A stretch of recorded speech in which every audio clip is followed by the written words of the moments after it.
It doesn't matter how good your website is if no one visits it. So what can you do to your author website to make it the kind of site that readers not only want to visit, but they want to tell their friends about and return to themselves? Well, that is what we're going to talk about in this episode of Novel Marketing, the longest running book marketing podcast in the world. This is the show for writers who want to build their platform, sell more books, and change the world with writing worth talking about.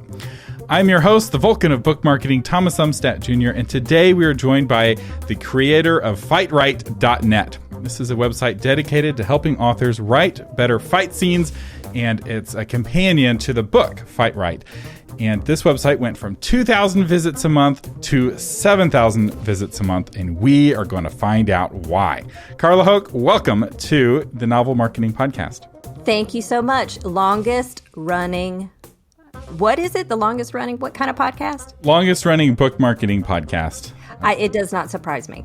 It does not surprise me. Nothing you say or do anymore surprises me, period. When we first started this podcast, the advice was you don't need a website because all you need is a Google Plus page, which is free. Correct.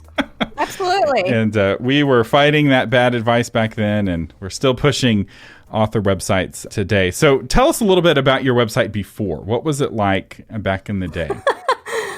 Well, let's just say that you looked at it and you sighed a little bit. And you said, Carla, you need to get off of Blogspot. And that's what it was. It started out as a free Blogspot site because I had no idea if anybody was going to read it. I put out a couple posts and I got, 100. And I thought, oh my gosh, 100 people have read this. I am famous.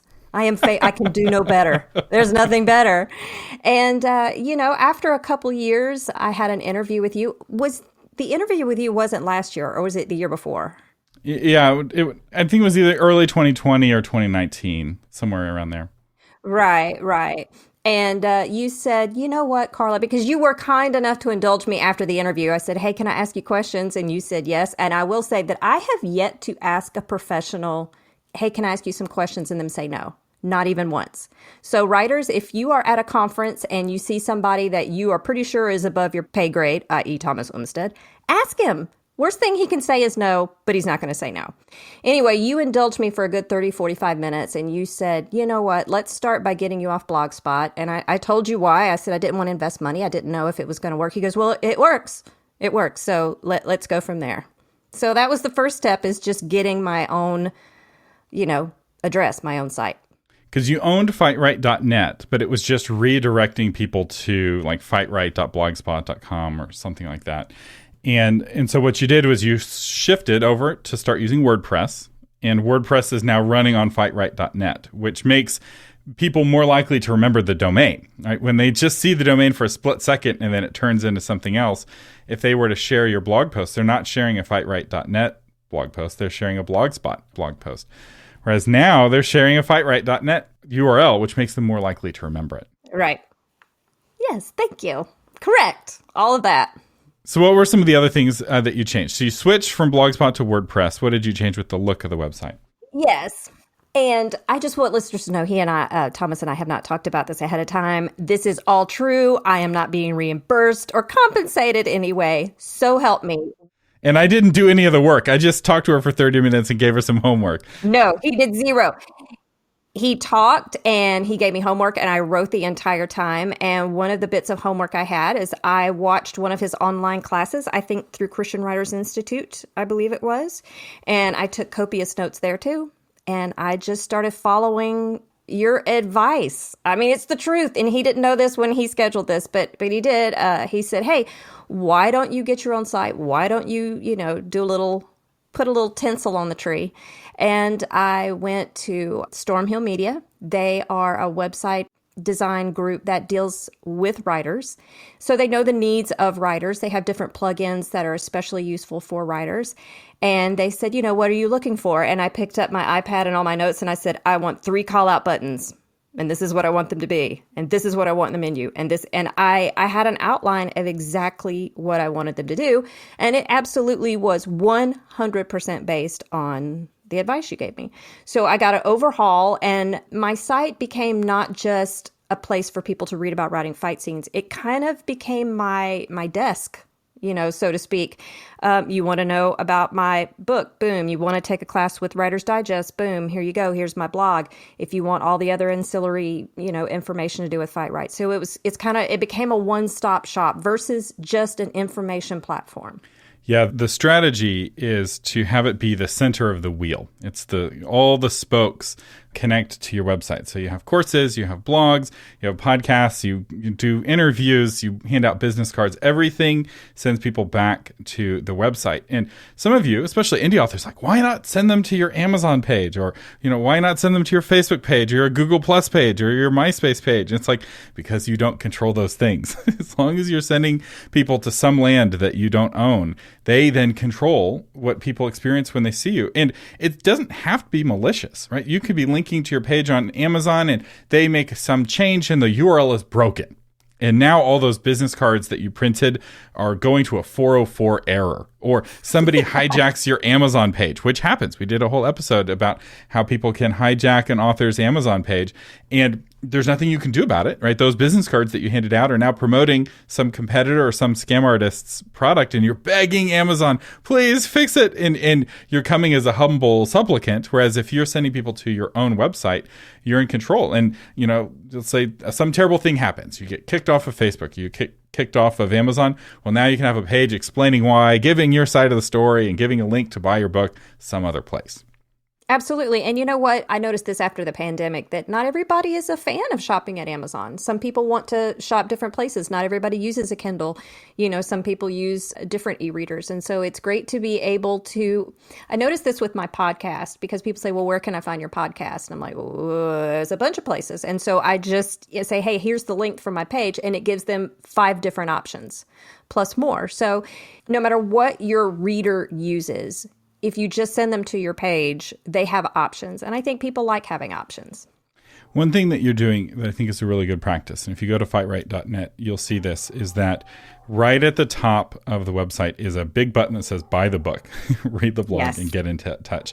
You very obviously had specific goals coming into the website.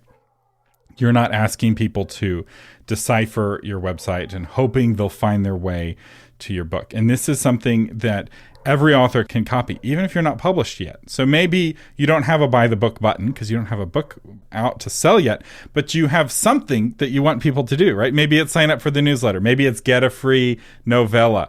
There's a lot of options, but you need to have some clear call to action, some outcome that you want the website to accomplish. Right, front and center. And you want to make it as few clicks as possible. More than 2 clicks and you're probably going to lose somebody.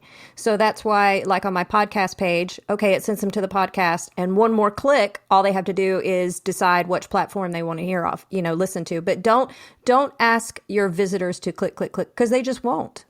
They just won't do it. And you don't either. When you're on somebody else's website, you don't spend 20 minutes trying to decipher it. You're very much in a hurry, or you're trying to squint through a very small phone.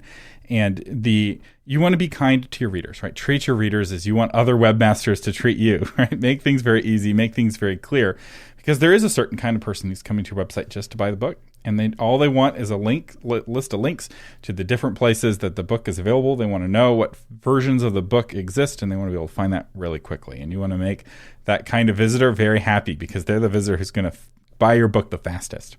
Right. And I'm so glad you mentioned looking at something on a mobile phone.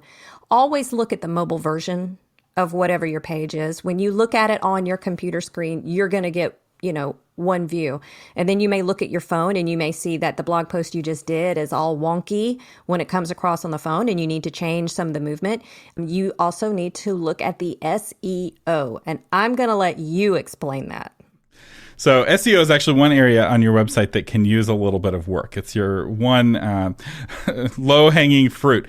I know. That's why I'm telling you. It is. And we actually just recorded a couple months ago an episode titled Search Engine Optimization for Author Websites, where we walk you through. At some point, I'm going to do a paid course on search engine optimization, but this episode's basically a free version, like a proto version of that course.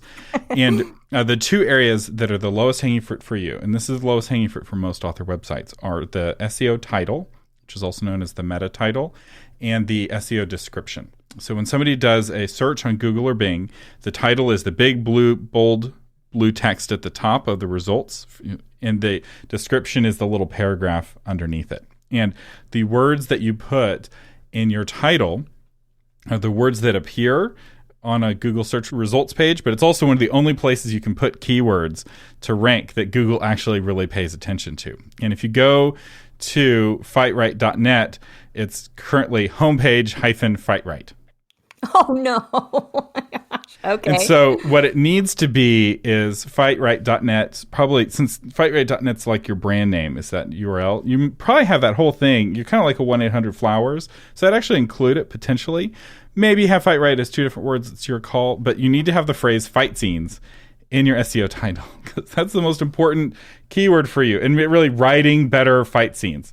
So fightright.net -write better fight scenes. Something like that. There you go. Right. I actually learned about SEO mainly from, I post to Writer's Digest blog, and they were like, well, let's do this for the SEO. And I'm like, oh, okay. And I'm just going along like I know what they're talking about. But that is something and that is something else too. Don't feel like you have to know everything before you get started. Get started. Don't, okay, that's my next thing. My low-hanging fruit is my SEO. So, just go from there. Don't get I am the type of person that I get overwhelmed if I have too much going on around me. So just take it bit by bit. Okay, I've got the website set up. Okay, I've got these links. Okay, so now my next thing is my SEO. And that is exactly the mindset of having a good website, because you're never going to have a perfect website. It's something that you're constantly improving. Having a website's kind of like learning to play guitar. Right there, when you're first getting started, you have these big learning spikes of difficulties. Right? Can you play the chord F? Right, it's a big separator between people who are just beginning and people who are not. But even after you've been playing for 5 years, you can still get better. Even after you've been playing for 20 years, you can still get better. And, you've been playing your whole lifetime, you'll go to a concert and see somebody who's still better than you. And you don't be like, I'm giving up on playing guitar. I found somebody who's better than me. It's like, no, I'm inspired to try a little bit harder. And that mindset is very different from writing a book. Because when you write a book, it's got to be as close to perfect as it can, and then you release it to the world. And that shift of your website is not like a book is hard for a lot of authors. They keep it, behind a password, right? They have it hidden until it's perfect. It's like, it's never going to be perfect. Just get it out there, and they never stop improving it. Right. Right. And that's why, I just kind of put the blog spot out there at first. I thought I have no idea how this is going to go. And I did learn, through time and looking at my Google Analytics. I just want to say that and pause, because I'm proud of myself for even knowing what that is. People, I don't think you understand how tech Amish I am. And the fact that I have been able to come this far is basically nothing short of miraculous healing. Okay. So I started looking at my Google Analytics, and, you can kind of see which posts or which areas are doing better. If you have one area of your website, that's just killing it. We'll go in and see what is it about that, and look at the bounce rate, how long people stay on there, and make use of that and look and say, okay, well, I'm noticing on such and such day, things are good. Now, I will say that COVID really changed all the analytics. It did. Because, people were home where they weren't normally home. And so now that people are not at home as much and they're going back to work, I think I've seen a shift in what days are more popular and what times are more popular. Yeah, COVID and the lockdowns changed a lot of behavior, because a lot of websites, their primary traffic are people not working, but in front of a computer at work. That's why Cyber Monday is such a big deal, because it's people on their work computers with their work internet making purchases on Amazon, rather than Friday, which they typically have off, Black Friday. They actually make fewer online purchases because they're not in front of their work computer. And there's some people who don't really have a good computer at home. They have a laptop that they use on the couch, whereas at the office they have a big computer that's on a desk. Or maybe they don't have a computer at all at home. They're just on their phone, and it's not as good of an experience. How does WordPress compare to Blogspot as you're writing new blog posts? What's that experience? Was it a painful transition? Did you even notice that it was different? Well, anytime you're new at anything, you're not going to enjoy it as much. That's just how it is. You don't enjoy something as much till you get a little bit of proficiency. But I can say that the learning curve, again, people, I am not a tech person. It wasn't hard. WordPress is extremely user-friendly. And even if don't feel like, okay, I have to, get a website design place to do my work. In my case, it was the best thing for me to do because my brand was getting much bigger and I just don't have the capacity to know. I didn't even know what I needed to know. So you can do it yourself. And there are a ton of videos on YouTube that will talk you through, first you do this, first you do that. It'll even tell you, what look is best. So I have found it to be very user-friendly. Stormhill Media, part of them helping you, them designing your pages, they give you tutorials so that you can do basic upkeep. If you want them to do all of that, they're happy to do it. But, I liked the freedom of being able to say, okay, I want to change a little bit of this. I want to change a little bit of that. But WordPress, I have found, has been very user-friendly. Again, if I can use WordPress, you can use WordPress, I assure you. And I will say that course that you went through on author websites, I've actually upgraded it since then. The author media version has those step-by-step guides by me on how to build your own WordPress website from scratch. I don't have the one technical thing you had that I would still, if this is you listening, if you're moving from Blogspot to WordPress, you might need a little bit of help outside of my course because I don't go into it on how to move the posts over and how to make sure that all the links redirect correctly. But if you're building a site from scratch, I literally go through every single step. It's like, here's how to sign up for this. Here's to sign up for this. Here's what you need to buy. Here's what you don't need to buy. And that course is still totally free on authormedia.com. And going from Blogspot to WordPress is very easy. I believe there's even a plugin that kind of helps you do it. If you do have a blog that is extensive and you want an index, when I went over to WordPress, by that time I had lots and lots of blog posts. I don't even know. And I had an index. I did need outside help, someone that could make an index page. And every time I post, it automatically, did you hear that word I just made up? It automatically goes to my index in alphabetical order, which seems like such a simple, easy thing, but it was hard for me to finagle. And even the folks at Stormhill were like, we need another 5 minutes on this one. So if you do find yourself in a situation like that, reach out to an expert. They do not have to completely build it. They can just help you troubleshoot. They can get you started. So don't get sticker shock. And yeah, it does cost money. It is something you can take off of taxes. But in my case, it was absolutely something that did need to happen because I was opening my brand to Writer's Digest and teaching classes with them. So it was something necessary that absolutely had to come. And actually, part of my contract with teaching is I had to have a link on my landing page, on my main page, that sent people to my class. And with Blogspot, that just wouldn't have been possible.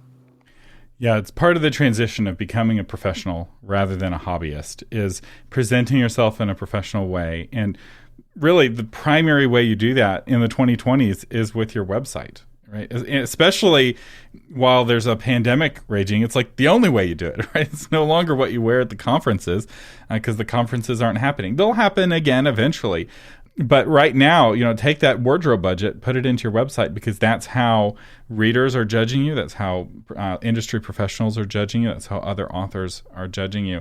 And there's a mindset that was really fostered about 10 years ago that you shouldn't pay for things. Things on the internet should be free.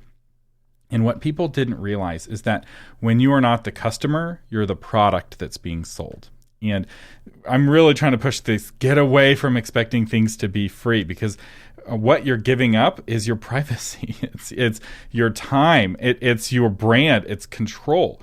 And when you're not the customer, you don't have a say, right? You can't go to Facebook and be like, hey, I want you to make a change. You can't even do that to Amazon, right? And you at least have a business relationship with them.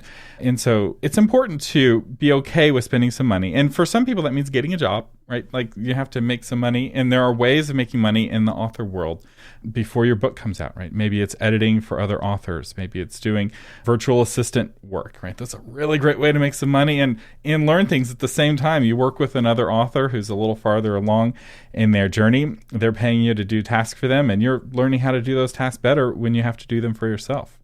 Absolutely. Right before the podcast, we were joking and talking about martial arts stuff. And then I said in the Book of Five Rings, the very last chapter, the Book of Five Rings, it's about an apprentice to learning the sword. And he goes through all these mechanical things and build up. And you get to the last lesson and it's forget everything you know. In other words, well, there's a lot of ways to read that, but one of them is say what you don't know. It is absolutely to step up and say, I don't know jack squat about technology.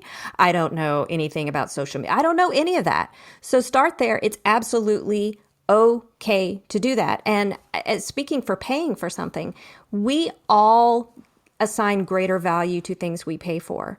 And for that reason, writers, charge for your writing. Yes, there will be people in your life that'll say, hey, can you just write this for me? And you have to pick and choose that. I know different school outlets around here that know I'm a writer have said, hey, can you write for my newsletter? Can you do this? Can you do that? And at some point, you do have to decide to charge because you're just seen. I mean, do you agree on that? You're just seen differently when you charge for your writing. I think that's a transition every author has to go through. I think at first you need to do it for free to get the practice because the carpenter doesn't just build the house builds the carpenter. This is really true with public speaking, but it's true with writing too. At first, you just need practice, and you need practice writing for an audience, right? Just writing for your critique group, well, that's helpful. Eventually, you have to be, ready to actually perform before a crowd, and you may not be ready to charge for it yet. In fact, most people I don't think are at their very beginning. But as you get more established, as you get better at your writing, that transition of I don't do it for free anymore. And I've been working on this for a long time. I've got this many book sales. And really what determines it is how in demand you are. I remember talking with a photographer who had a really good way of thinking about it. He's like, I always spend a lot of money on marketing and advertising. And I let the demand for my photography dictate my price. So when I get really busy, I don't slack off on the marketing. I raise my prices again.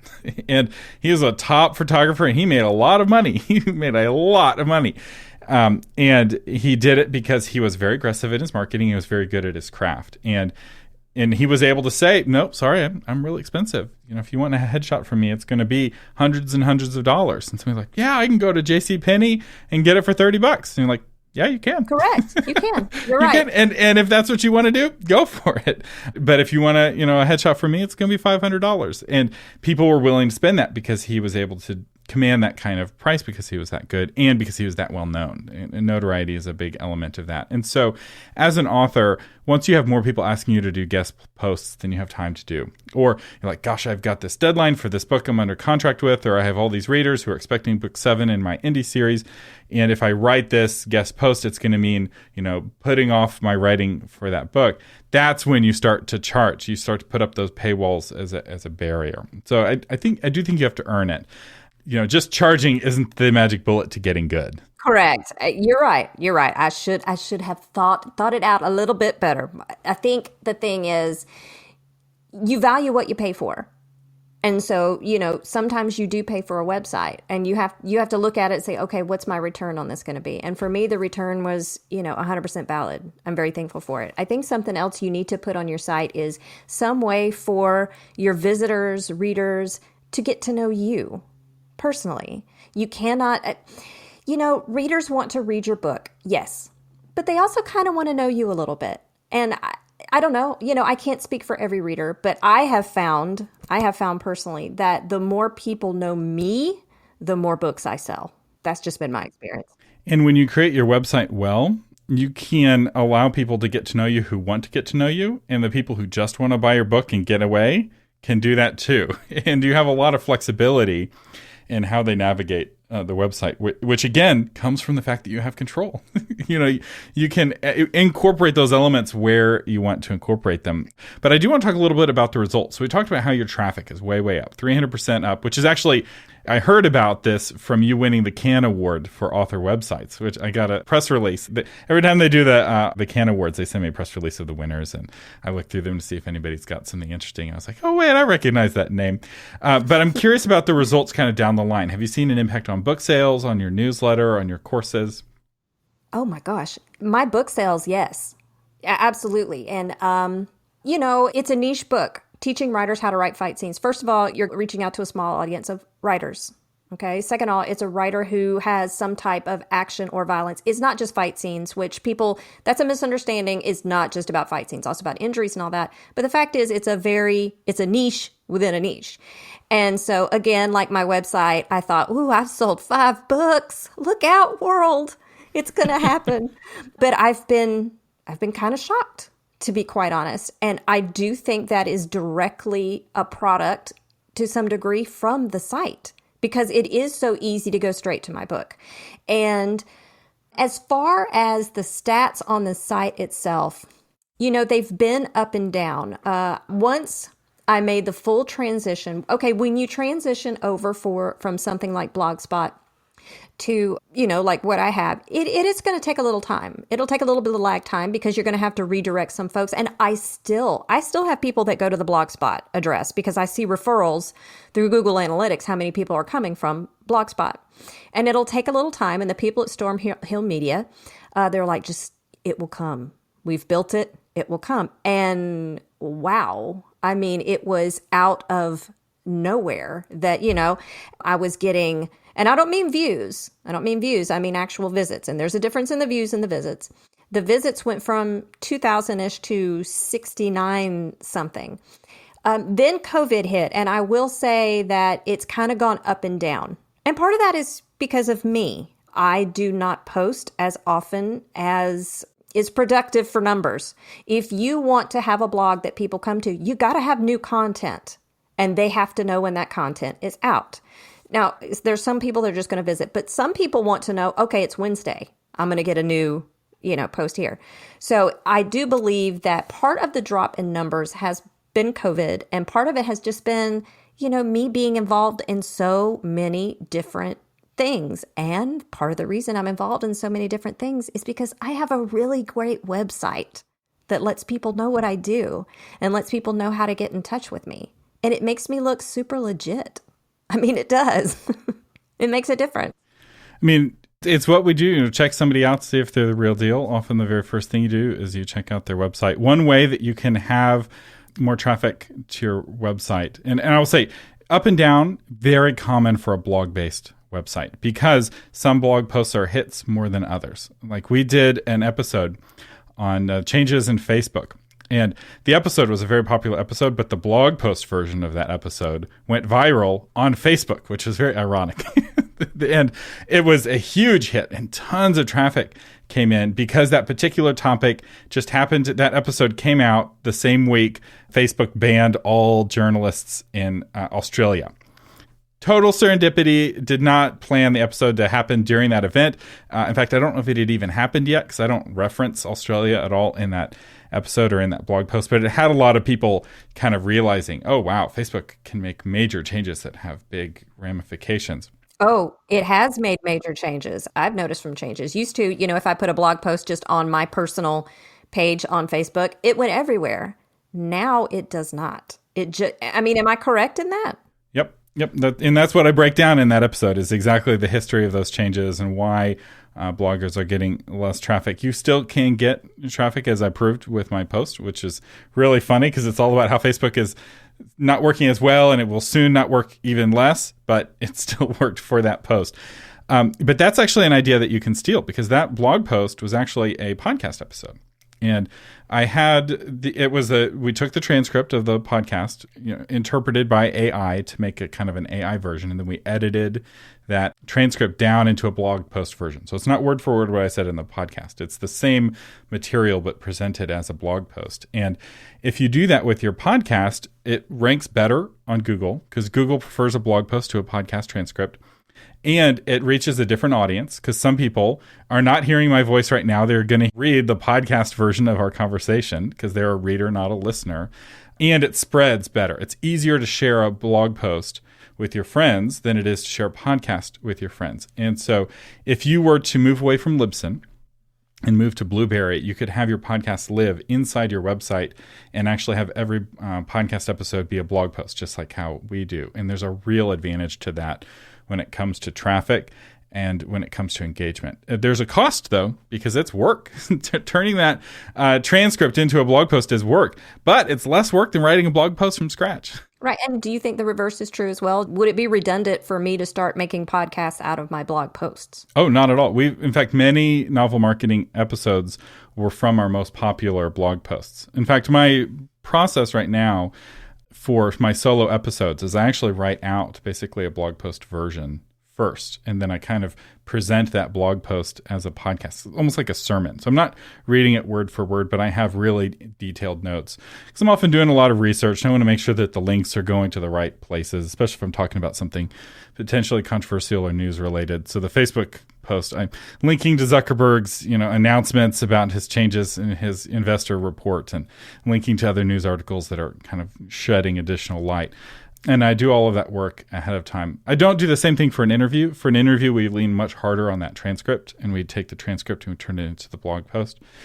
But I found that it really has made a difference, and it's reaching totally different people. There's the people who listen and the people who read, and we've now effectively doubled or more. It's not exactly double. Some people, the podcast version is more popular. Sometimes the blog post is more popular.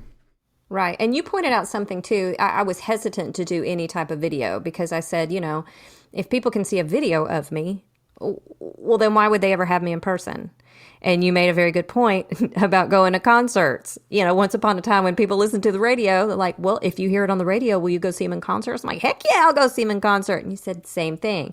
And it is because of that little bit of advice that I now have a video series with Writer's Digest. It's why I've done, a little bit with IGTV and YouTube. And I think that's put more immersion in the name brand too. And reaching another audience, because there's the audience that listens, there's the audience that reads, and then there's the audience that watches video. Watches IG, right. Some people watch a lot of video, and some people don't watch hardly any video. My wife never watches YouTube. I watch a lot of YouTube. You know what? I listen to YouTube. You got your hybrid people too. Mm-hmm. Yeah, I got the version of YouTube where I can listen to it in the background. So I find like podcast-like things on YouTube on the nerdiest topics. My wife thinks I have the most boring YouTube taste, but I am a nerd, and I'm just embracing it as an identity. But the more that you control your website, the more you can bring those things in, because you have a YouTube channel. Guess where you can embed that YouTube video? On your blog, in your website. It becomes the hub that connects all of the different things. And it's not a surprise that you've seen your traffic go up like this, because this strategy works not because you're cheating some algorithm, right? Because your SEO doesn't work yet. You get a SEO penalty for changing, a temporary penalty, but a penalty from changing from one platform to another, especially if you're playing with the URLs. And the way that Stormhill did it with 301 redirects, I have a whole episode on how to, combine websites, and we talk about how to do that. Long term, it won't hurt you, but in the short term, it does hurt you. But despite that, you still saw your traffic go up because this strategy is so solid for the humans. You're creating a better experience for the humans. You're creating an easier website for humans to share. And there's even more improvement to come. I can see your website's becoming an even more... Oh, yeah. I'm taking notes as we talk. Yeah. Absolutely.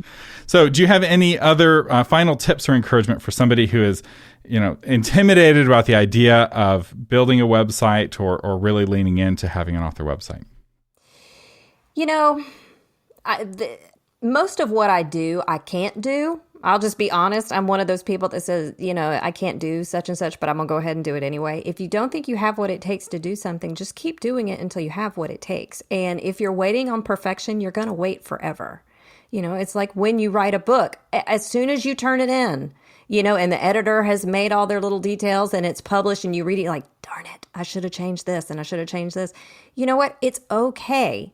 Don't wait to be a master before you start fighting. That's just not how it works. You do not become a black belt on your first day. You start out as a white belt, but you're not going to become a black belt if you stand on the edge of the mat and watch people. So you need to go ahead, go out there, make mistakes. There's not a problem. There is, I think it started as a podcast and it's also a book called Tribe of Mentors. Oh my goodness. Who is the name of the man that does that podcast? I cannot remember, but he interviews famous people and their tips on success. And one thing he asks every single person is, what's your best failure?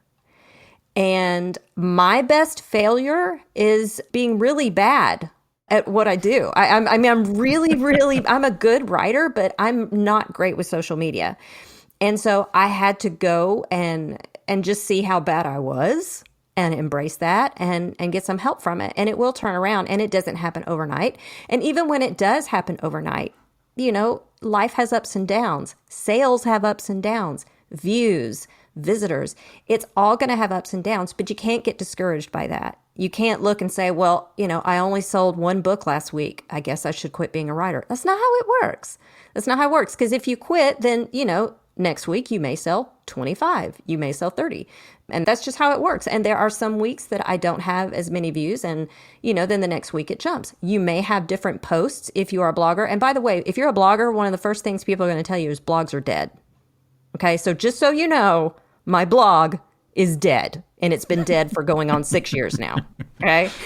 Don't listen to them. If it is what you enjoy doing, if it gives you joy to write a blog, who cares if anybody reads it? You're getting some joy out of it. But I'm going to tell you, people are going to read it. So do not seek perfection right off. It's not going to happen. Go ahead and take the first step. Go ahead. And it is terrifying when you get that website set up and there's that publish button.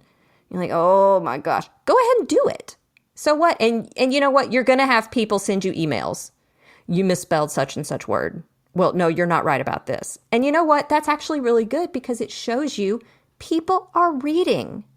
Now, as far as, you know, if you want to put a counter, you know, that counts the number of visits to your page on the front page, that's something I just personally chose not to do. Some people enjoy doing that. You know, if you want to disable comments, that's 100% up to you. But the more, as far as comments, the more audience engagement you have, the better. So if it's one piece of advice is just do it already. I mean, honestly, worst case scenario, there is no worst case scenario. I mean, we all want to write a book that is going to be a bestseller. We would all love to do that. But the odds of that are really, look, people, I am 5'2". I am the size of a strapping 6th grade boy. Do you know I wanted to be a professional basketball player? I kid you not. When I was in middle school, I was going to be, I think they had just started women's basketball in the Olympics, and that's what I was going to do. So what? It doesn't hurt. It doesn't hurt to want something and it not come to fruition because it leads to other things. So if you enjoy doing something, go ahead and do it. Don't wait to be the best at it because you never start out the best. And ask people for help. If I have one piece of advice, it's 2 pieces of advice. Number 1, just do it. Number 2, ask people for help. An ego will get you nowhere immediately, on the spot. Ask people. Do not ever hesitate if you are at a writers' conferences. And I will say some writers' conferences make this easier than others. There are some writers' conferences who have their keynote speaker and they have their faculties like in the Holy of Holies and you never can reach them. You just can't. There are some conferences where these people are among you all the time. Go up and ask them questions. I remember I was sitting next to a guy. It was before a Writer's Digest conference. And I will say Writer's Digest conferences, they do get the really super huge big name speakers. And you don't really get to interact with them as much. I can't believe I'm going to forget this guy's name, but he and I were talking and it was kind of empty because one of the keynotes was speaking and I said, I made a joke about Kevin Bacon and he goes, well, yeah, I talked to Kevin Bacon. I went, whoa, whoa, whoa, whoa. How many degrees are you from Kevin Bacon? He goes, what? 1. And then he mentioned something about talking to Vince Gilligan, who is the writer of Breaking Bad, one of my favorite shows of all time. He's an amazing writer. And I finally stopped and I said, what are you? Who are you? And he told me, I mean, he had written for Hill Street Blues. He had done all these amazing things. And I immediately started asking him questions. And you know what? He answered them. So reach out, ask people questions. I tell people all the time, if you have a question about a fight scene, ask me, please. If you have a question for Thomas Umstattd, reach out to him on social media and ask him. It may be the subject of his next podcast because we don't know what you want to know until you ask us. One of the criticisms I had on my book, embrace your criticism, by the way. Absolutely. My website would not have turned around if I hadn't embraced Thomas's criticism. And that SEO, I'm telling you, as soon as we get off this podcast, I'm going to be messing with my SEO. But one of the criticisms I got from my book is, well, how do untrained people fight? And I thought, Wow, that's a really good question. I assumed if you told people the right way to fight, that they would understand what was wrong. And the girl said, well, I kind of get that, but my character's untrained, so how is she going to react? And I said, I really needed to know that, so thank you. And so you know what? That's what I'm going to be working for on the podcast. If there's a book 2, that's definitely going to be in it. So you just have to go into it willing.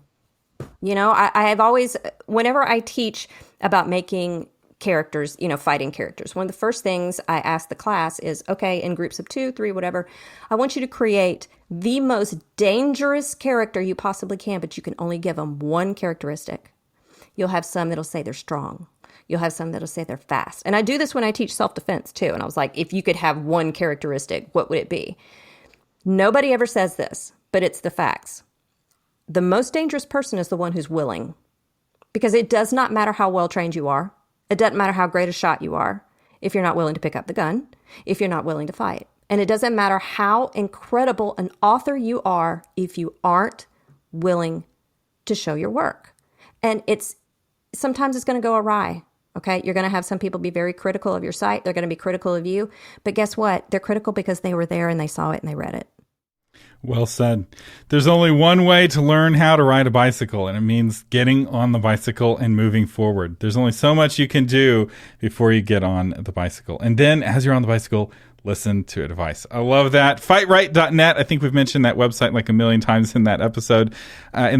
But it is, as we've talked about, the place to find Carla, everything that she has going on. I highly encourage you to check that out. And her book, if you write fiction and you want to have better fight scenes, Fight Right is the go-to resource if you want to know about swords, guns, or fists, and much more, and don't want to look like somebody who doesn't know what they're talking about, because there are savvy readers, especially when it comes to guns, that will expect a high degree of detail. Our sponsor today is that free course we mentioned earlier, the 7 Secrets of Amazing Author Websites. If you're wanting help building a website, or if you're wanting help taking your website to the next level, this is a course that I put together based off of my experience working with authors. I used to run an agency that built websites for authors, and I set that aside to do this podcast. And so instead of charging people to build them websites, I give them the knowledge to build their own website. While the knowledge is free, the working and the money to build the website is not free, but it's very much well worth the investment. And you can find more information about that course at authormedia.com. You've been listening to Thomas Umstattd Jr. and Carla Hoch on the Novel Marketing Podcast. This episode's audio was edited by William Umstattd. The blog post version is by Shauna Letelier. And to find other episodes and the notes and blog post versions of those episodes, you can find them all at authormedia.com. Thank you for listening, and live long and prosper.